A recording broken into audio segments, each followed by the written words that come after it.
संयोजन अभिक्रिया में क्या है, एक एक इन्होंने एक्टिविटी कर रखी है, कैल्शियम ऑक्साइड तथा बुझा हुआ चूना लीजिए। कैल्शियम ऑक्साइड और बुझा हुआ चूना, कैल्शियम ऑक्साइड, इसी को हम क्या बोलते हैं, Subscribe and press bell icon. बुझा हुआ चूना, इसको लेते हैं, इसे धीरे धीरे जल में मिलाइए। किस में मिलाना है इसको, धीरे धीरे जल में मिलाइए। इसके ताप में कोई परिवर्तन हुआ, हाँ जरूर होगा। तो इससे हमें क्या प्राप्त होता है, कैल्शियम हाइड्रोक्साइड। ठीक है, कैल्शियम हाइड्रोक्साइड प्राप्त होता है। बहुत important, very very very important question बन रहा है इससे, चाहे कॉम्पिटिटिव एग्जाम के लिए हो या 10th बोर्ड एग्जाम के लिए हो, दोनों के लिए वेरी वेरी इंपॉर्टेंट बन रहा है। इसको बोलते हैं बुझा हुआ चूना।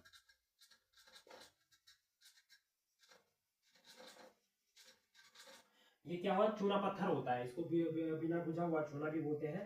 जब इसको हम पानी में मिलाते हैं, ठीक है, और इसका जो विलयन प्राप्त होता है, हमें घोल प्राप्त होता है, कैल्शियम हाइड्रोक्साइड होता है, उसी को हम बुझा हुआ चूना कहते हैं। ठीक है, देखो इसमें किस प्रकार से क्वेश्चन आ सकते हैं। ऐसा भी आ सकता है कि बिना बुझा हुआ चूना का सूत्र क्या है, तो क्या है, कैल्शियम ऑक्साइड। या चूना पत्थर का जो सूत्र क्या है, कैल्शियम ऑक्साइड। या ऐसा आ सकता है कि जो बुझा हुआ चूना होता है उसका रासायनिक सूत्र क्या है, तो कैल्शियम हाइड्रोक्साइड। या ऐसा आ सकता है कि कैल्शियम हाइड्रोक्साइड क्या है, तो ये बुझा हुआ चूने का सूत्र है। या क्वेश्चन ऐसा आ सकता है कि कैल्शियम ऑक्साइड को या बिना बुझे हुए चूने को जल के साथ मिलाने पे हमें क्या प्राप्त होता है, तो क्या प्राप्त होता है, कैल्शियम हाइड्रोक्साइड, या हमें बुझा हुआ चूना प्राप्त होता है। या बोलेंगे कि बुझा हुआ चूना कैसे प्राप्त होता है, तो कैसे होता है, कैल्शियम हाइड्रोक्साइड को जब जल में, देखो कितने क्वेश्चन बन रहे हैं। ठीक है, क्वेश्चन बनेंगे यहीं से, लेकिन थोड़ा घुमावदार बनेंगे। तो इसलिए आपको, अगर आपने एक एक चीज पढ़ ली ना, तो कोई भी कठिन नहीं है कि आप ना कर पाओ, 100% है, कर लो। ठीक है जी।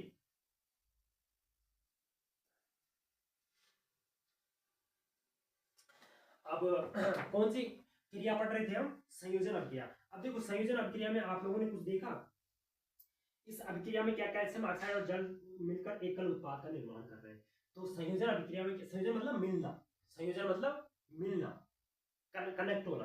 तो इसमें क्या हो रहा है कि दो जो अभिकारक है, दो या दो से अधिक पदार्थ क्या कर रहे हैं, एकल, याद रखना, सिंगल उत्पाद का निर्माण कर रहे हैं। तो जब क्या होता है, इसकी डेफिनेशन हम इस प्रकार से दे सकते हैं कि जब अभिकारक में दो या दो से अधिक पदार्थ मिलकर एकल उत्पाद का निर्माण करते हैं या एक प्रोडक्ट कर बनाते हैं, एक नया पदार्थ बनाते हैं, तो उसी को हम क्या बोलते हैं, उसी को बोलेंगे संयोजन अभिक्रिया। बिल्कुल सिंपल है दोस्तों, आप लोगों को बिल्कुल भी इसमें घबराना नहीं है। थोड़ा सा अगर आप देखेंगे, थोड़ा प्रैक्टिस करेंगे, तो जरूर आप लोगों को ये चीजें समझ में आ जाएंगी। आपको एक एक मैं रिएक्शन स्कोर बताता हूँ संयोजन अभिक्रिया की। कार्बन को जब ऑक्सीजन के साथ मिलाया जाता है तो क्या बनता है, कार्बन डाइऑक्साइड बनता है। ठीक है जी। अब इसमें क्या है, अभिकारक दो है लेकिन उत्पाद एक है, नया पदार्थ एक है। तो संयोजन अभिक्रिया में नया पदार्थ एक ही होना चाहिए, तभी वो संयोजन अभिक्रिया होगी। कई बार ऐसा आ जाएगा कि आपको ना दो दो तीन वो दे देंगे, दो तीन, जैसे calcium hydroxide plus carbon dioxide equal to calcium carbonate plus H2, इस प्रकार से दे देंगे। तो एक ये देंगे और एक ये दे देंगे, और दो और आपको ऑप्शन में देंगे, लिख और ऊपर आएगा संयोजन अभिक्रिया। संयोजन अभिक्रिया कौन सी है, तो कौन सी है, जिसमें एकल उत्पाद रहेगा, ध्यान रखना है आपको, जिसमें एकल उत्पाद रहेगा वही हमारी क्या है, संयोजन अभिक्रिया है।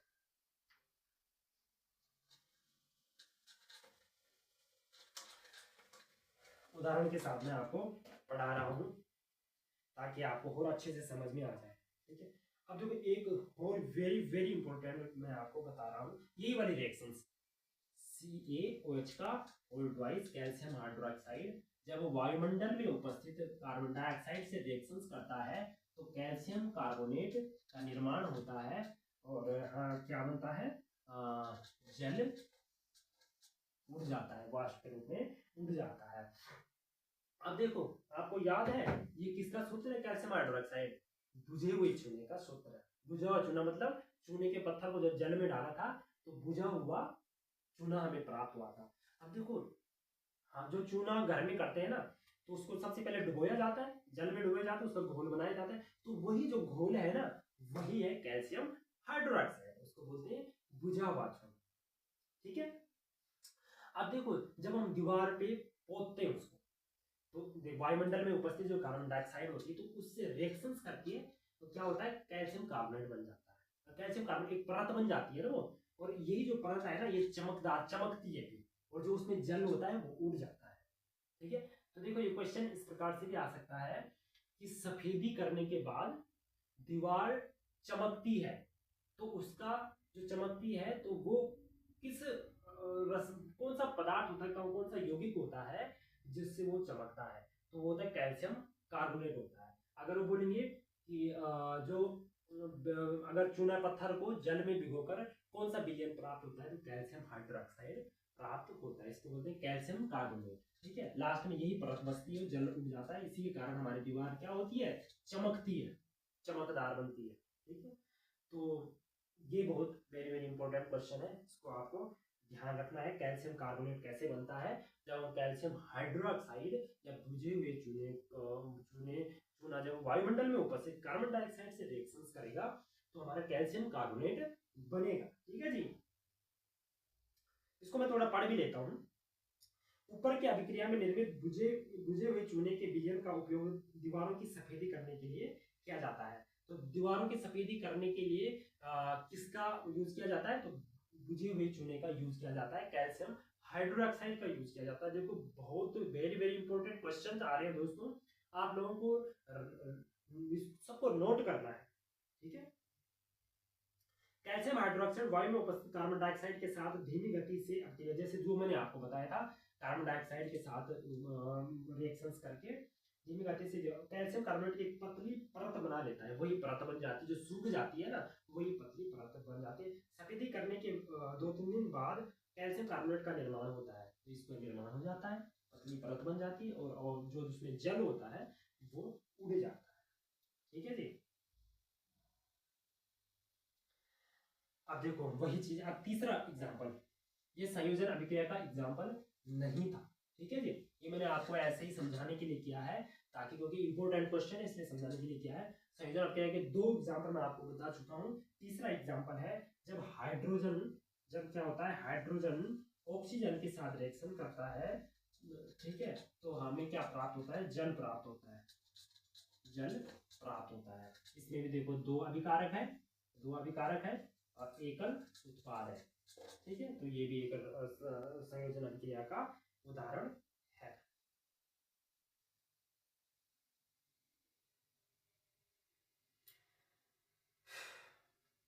अब नेक्स्ट चलेंगे वियोजन अभिक्रिया। संयोजन अभिक्रिया आप समझ चुके हैं, अब चलेंगे वियोजन अभिक्रिया।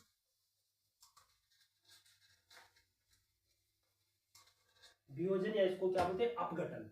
वियोजन मतलब टूटना, संयोजन मतलब जुड़ना। ठीक है। और दूसरा है वियोजन अभिक्रिया। देखो, वियोजन अभिक्रिया में आप देखेंगे कि एक एग्जांपल मैं आपको पहले दे रहा हूं, उसके बाद आपको समझाऊंगा।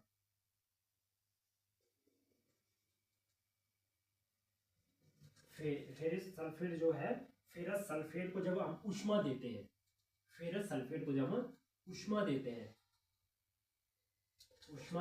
इसको ताप देते हैं, तो क्या प्राप्त होता है, फेरिक ऑक्साइड, सल्फर डाइऑक्साइड,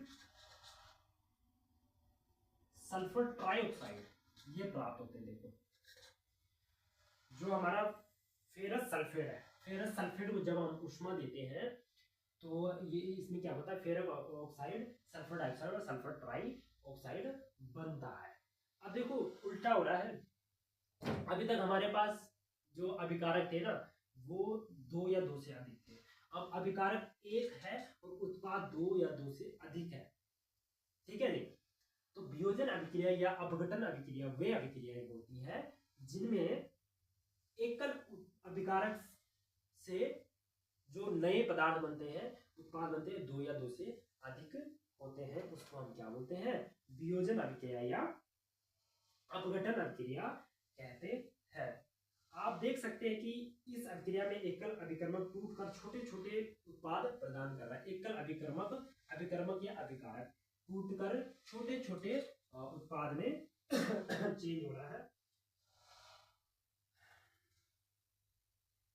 बस ये। अब कैल्शियम कार्बोनेट, अभी मैं ये आपको दूसरा एग्जांपल बताऊंगा। कैल्शियम कार्बोनेट जो अभी जो क्या था, दीवार पे जो हमने पुताई की थी, जो एक परत बनी थी कैल्शियम कार्बोनेट। अब कैल्शियम कार्बोनेट को जब हम एक हीट देते हैं, फिर जब हम इसको हीट देते हैं, उष्मा देते हैं, तो ये किस में टूट जाता है, कैल्शियम ऑक्साइड फिर से चूना पत्थर में टूट करके कार्बन डाइऑक्साइड रिलीज हो जाती है, ठीक है। इसमें कैल्शियम एक ऑक्सीजन कैल्शियम के साथ जुड़ के और एक CO2 यहाँ से रिलीज हो जाता है, ठीक है। अब देखो इसमें आप एक चीज और देख रहे हो, जो वियोजन अभिक्रिया है ना, वियोजन अभिक्रिया में उष्मा की जरूरत पड़ रही है, तो वियोजन अभिक्रिया अपघटन अभिक्रिया को उष्मा शोषी अभिक्रिया भी कहते हैं। उष्मा शोषी अभिक्रिया वे अभिक्रियाएं होती हैं जिसमें उष्मा का जरूरत पड़ती है, और कुछ अभिक्रिया ऐसी होती हैं जो जिसमें उष्मा उत्पन्न होती है या उष्मा निकलती है, तो उसको हम उष्मा क्षेपी अभिक्रिया कहते हैं, कहेंगे। उष्मा शोषी अभिक्रिया है उसको कहेंगे जिसमें उष्मा की जरूरत होगी। कार्बन डाइऑक्साइड को उष्मा की जरूरत पड़ती है, हम उसको उष्मा देते हैं, तब जाकर चूना पत्थर और कार्बन डाइऑक्साइड। ये क्वेश्चन इस प्रकार से भी आ सकता है कि चूना पत्थर कैसे प्राप्त होता है। तो चूना पत्थर कब प्राप्त होता है, जब हम कैल्शियम कार्बोनेट को हीट देते हैं तो चूना पत्थर प्राप्त होता है, कार्बन डाइऑक्साइड गैस रिलीज होती है, ठीक है जी। या ये इतने पे ही इसको छोड़ सकते हैं, इतने पे ही छोड़ देंगे calcium carbonate. Thanks for watching my YouTube channel. Calcium carbonate